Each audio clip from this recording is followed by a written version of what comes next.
للتطبيع، لا لبيع القدس، لا للتفريط لفلسطين، لا للتنازل عن حق العودة، ولا للاعتراف بإسرائيل.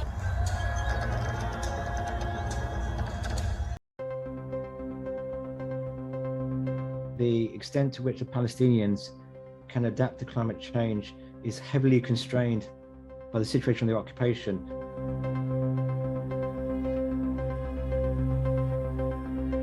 The lack of access to the Palestinians to their water is as a result of the occupation is the most significant kind of impact on their kind of water situation. The Israelis basically control over 80% of the water from the West Bank aquifers, and the rest of the water they have a say in. Yeah, it means that the Palestinians are not able to create a water governance system. The occupation involves control of water supply in the same way that an occupation controls all other, many other aspects of everyday life, like so employment opportunities, mobility, education opportunities.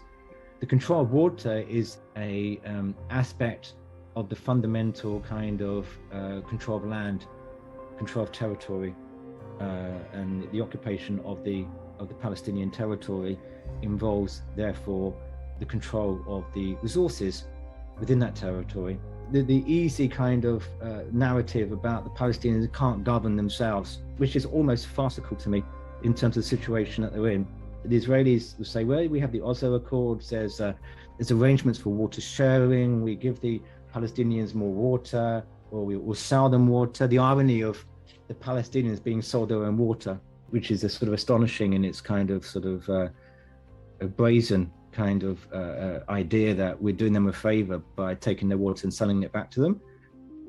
The settlements within the West Bank, East Jerusalem, they take 4 or 5 times the water of Palestinian villages and towns.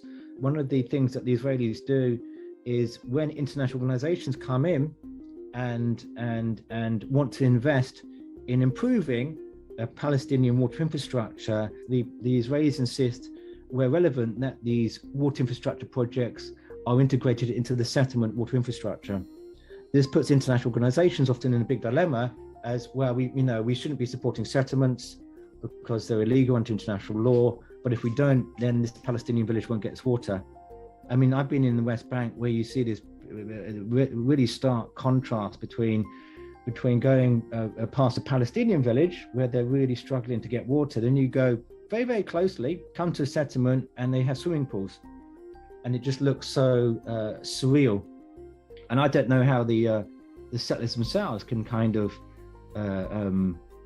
exist in any sort of sense of comfort, knowing that there's that kind of astonishing inequality of access to water, where the Palestinians are often struggling to get enough drinking water. Water company Mekawat, which decides, water which goes where. I think they reduce the water available to Jerusalem and Ramallah to increase water to settlements in East Jerusalem, for example.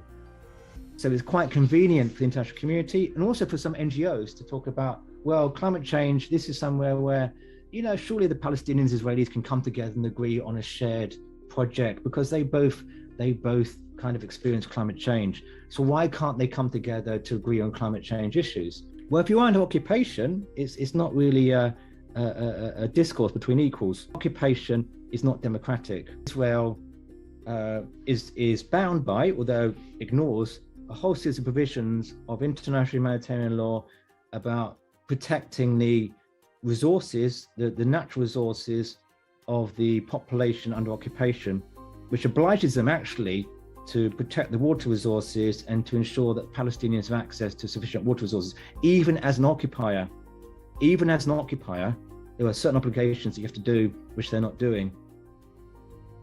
By the end of the century, we're looking at a kind of perhaps 30, perhaps even 40% reduction in precipitation in Palestine in terms of water.